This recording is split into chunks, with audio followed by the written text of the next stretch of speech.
Museum Negeri Sumsel menerima cetakan pertama buku silsilah dan sejarah marga Pemulutan Kabupaten Ogan Ilir Kamis tanggal 2 Mei tahun 2024.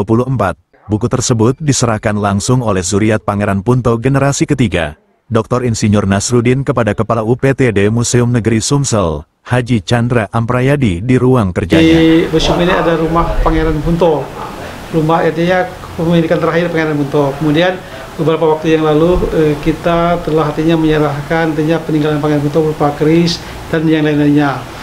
Pada hari ini kita juga artinya menyerahkan buku silsilah dari Pangeran Punto dengan harapan bahwa pertama buku ini selain artinya untuk kepentingan keluarga sehingga keluarga saling mengetahui dengan adanya buku sebagai dokumen tertulis.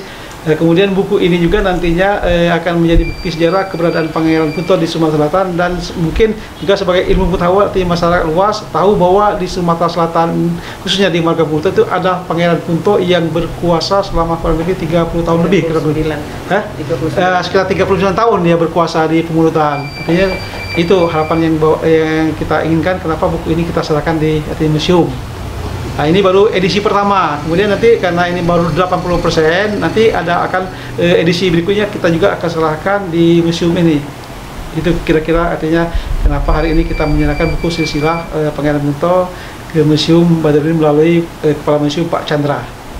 Reporter Kurniawan, kameramen Al-Hadi Farid, palpres.com. Tekan subscribe, nyalakan lonceng notifikasinya dan ikutin media sosial Palpres lainnya.